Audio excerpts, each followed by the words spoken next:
Welcome to the Football Expert, the voice for college football and your home for NFL draft analysis, game breakdowns, bold predictions, scouting reports, and so much more. This is the ultimate destination for any college football fan looking for community here on YouTube. Make sure that you hit that subscribe button and notification bell so that way you never miss another video. And join the college football community all the way from California, Texas, Illinois, Michigan, and all the way here to South Carolina. Let's get to the video. Break. And we're back with another video today. Today we are looking at the Texas A&M Aggies to see if Mike Elko in year number 3 can get this Aggies team over the hump and really succeed in the playoffs after he got them in the playoffs last year. Thank you for joining me. And you just saw the brand new introduction video that I have. So tell me what you guys think about it. I've been upgrading things recently with the channel and thought that that would be a good place to start. So having an introduction video to stop me from talking so much at the beginning of videos, which doesn't seem to be helping with this one. But yeah, make sure you hit the subscribe button and like button down below and comment your thoughts and opinions. Let's get started with today's video. So first game of the year for the Texas A&M Aggies is a home game against Missouri State, one of the former Missouri Valley Conference members that has joined the Division I, well, the FBS levels recently here, and has been an interesting transition, but easy win here for Texas A&M. Other than some interesting facts about Missouri State, there's not much to talk about there. This shouldn't be a problem at all, I think, for Texas A&M. So heading into game number 2, home game against Arizona State. Arizona State did almost beat or lost to Mississippi State last year. They almost beat Mississippi State. But if they're losing to Mississippi State, I think that we can safely say that Texas A&M is better than this Arizona State team. And this is an Arizona State team without Tyson and without Leavitt this time around. So I just don't see it getting any better. So I see this as an easy win.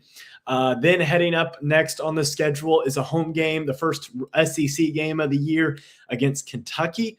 I think that even though Kentucky has some pieces that I like, the couple of offensive linemen that they added, Kenny Minchey at quarterback, I think the problem is that their overall roster needs a lot more work than just one season of what Will Stein can do at that position or at that head coaching position. So I'd like to see how they play against Texas A&M, but I think Texas A&M, Marcel Reed will be very good in this game. I think he'll take advantage of a Kentucky defense that does have some holes in it.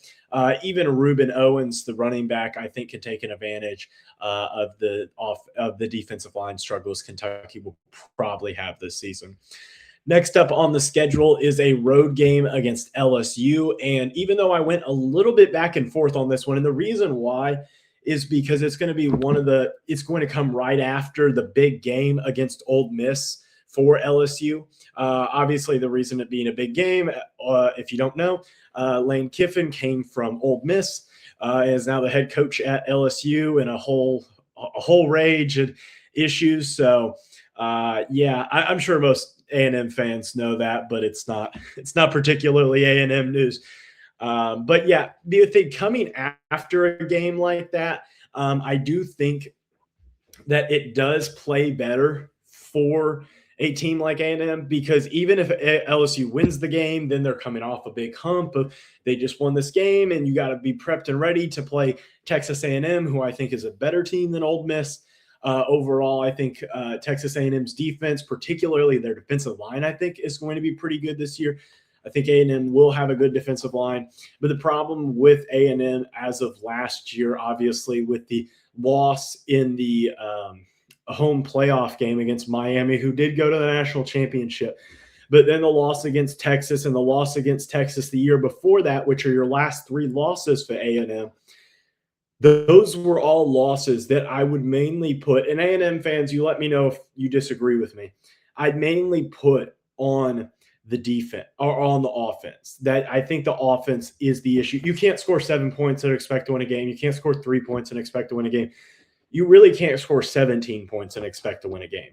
That most of the time, that's just not going to work. There's a reason why you beat Notre Dame in that first game of that first big game of the year was because you scored 41 and your offense looked great.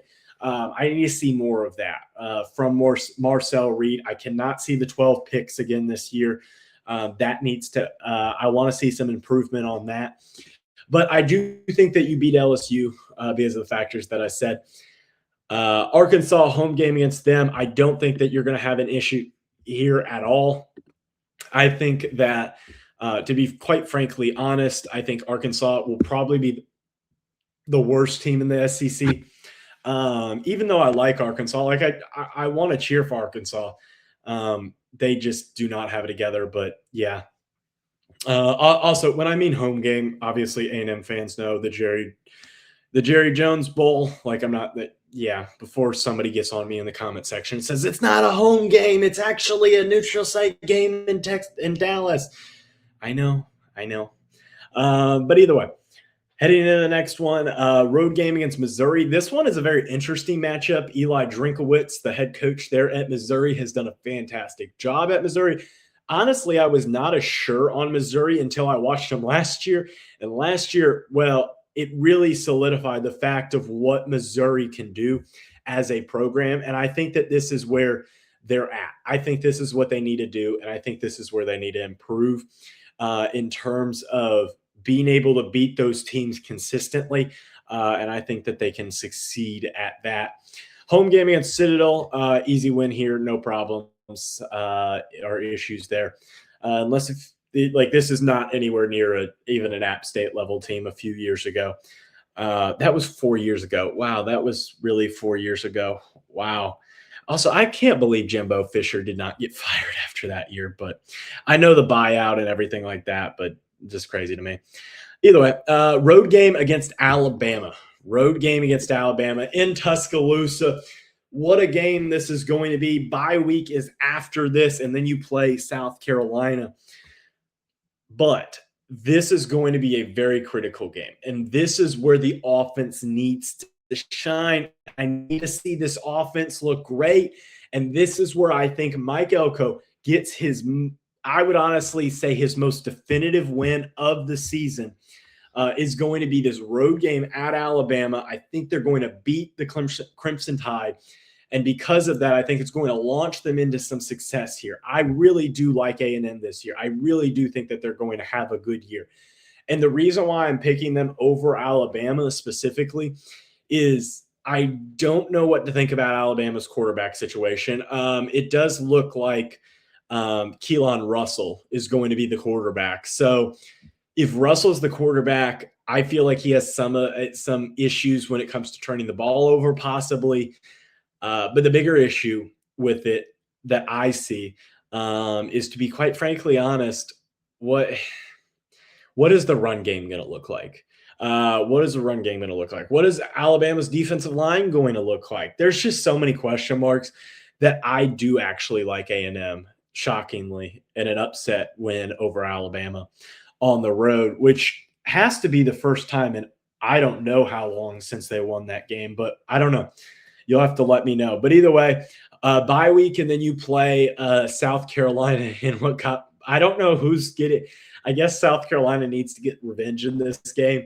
I'm going to pick Texas A&M, but don't get me wrong. This could very much be a revenge game where South Carolina's like, you guys came back and beat us down from 30-3, and we want to come back and we want to beat you.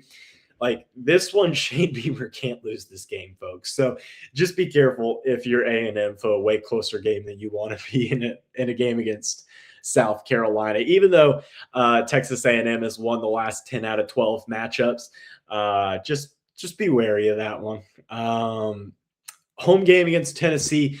I went back and forth on this one, even though I think Tennessee is not as good of a team as they have been in years past. Faison Brandon looks to be the starting quarterback there. And the same issues that I kind of see with Alabama. Obviously, I think the run game is going to be much better for Tennessee. They did lose the key offensive tackle that went to Kentucky that I'm blanking on his name. But the overall offensive line is still good for Tennessee. So I think that plays a factor. The biggest thing is that at the end of the day, this game is going to be played at Texas A&M. It's going to be played in College Station, and I just like having them at home in that game. Road game against Oklahoma, home game against Texas. And here's what I'm going to say.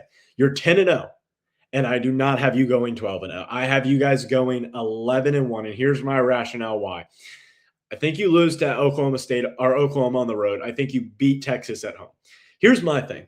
I got an argument with a Texas A&M fan on a video that I did for college football dark horses this year of teams that could win the national championship that are underrated. And I put Texas A&M on there. And one of the reasons that I said in the video is that it starts this Texas A&M season. They need to beat Texas. Mike Elko cannot keep losing to Texas. Obviously, it's just 2 years in a row, but like you can't keep losing. You can't be little brother. And let me know what you think of that.